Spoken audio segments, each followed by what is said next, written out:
গুলি বাৰুদ নোহোৱা যুদ্ধ, খোলতাল নবজা যুদ্ধ, যুদ্ধ মানে মহাযুদ্ধ, সংস্কৃতি ৰক্ষাৰ প্ৰচেষ্টা লণ্ডভণ্ড।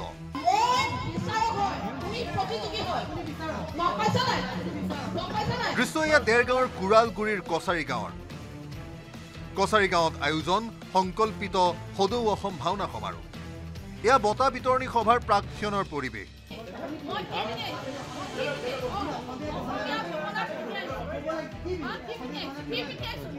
বিচাৰকৰ সিদ্ধান্তৰ বিৰোধিতাৰে প্ৰতিযোগীৰ হৈ হাল্লা।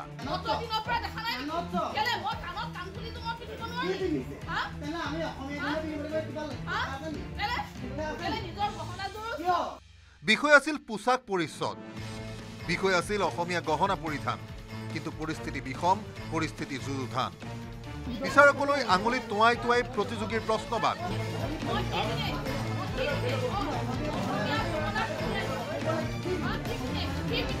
মাইকত উচ্চ স্বৰত প্ৰশ্ন বিচাৰকৰ।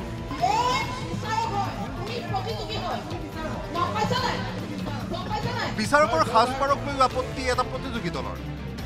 বিচাৰকৰ প্ৰতি কৰা অমাৰ্জিত আচৰণক লৈ নাৰাজ আন এটি দল। বঁটা ঘোষণাৰ আগতেই ঘটি গ'ল ঘটনা। দুই পক্ষৰ মাজত থৈয়া নথৈয়া ৰণ। বিচাৰকৰ সমৰ্থনত আহিল সহ বিচাৰক।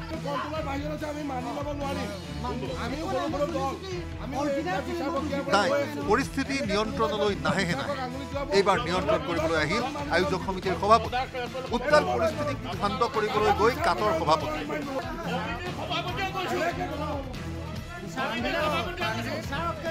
পৰিস্থিতি নিয়ন্ত্ৰণৰ বাহিৰলৈ গ'ল। উদ্বণ্ড প্ৰতিযোগীয়ে সভাপতিক কামুৰি আহত কৰাৰ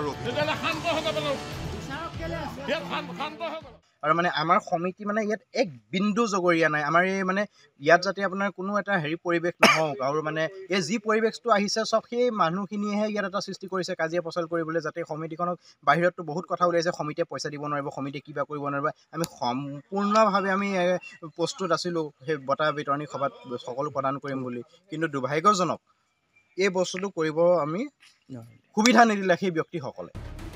অস্থায়ী ৰভাৰ চকী ভঙাৰো অভিযোগ মূল তোৰণ ভঙাৰো। তাতোকৈ গুৰুতৰ অভিযোগ বিৰোধিতা কৰা দলৰ একাংশ হেনো আছিল সুৰাসক্ত। আধ্যাত্মিক চেতনাৰ এনে থলীত সুৰাপান কৰি ক্ৰমে কিমান যুক্তিসংগত। ইতিমধ্যে ঘটনা সন্দৰ্ভত উদ্যোক্তাই গোচৰ দিছে স্থানীয় দেৰগাঁও থানাত। আৰক্ষীয়ে কি ব্যৱস্থা গ্ৰহণ কৰে সেয়া হ'ব লক্ষণীয়। কিন্তু এই সমগ্ৰ কৰ্মকাণ্ডই উন্মোচিত কৰিছে বহু প্ৰসংগৰ। ভাওনাৰ বিচাৰক পক্ষ আৰু প্ৰতিযোগী সহমতত উপনীত হ'ব কেতিয়া?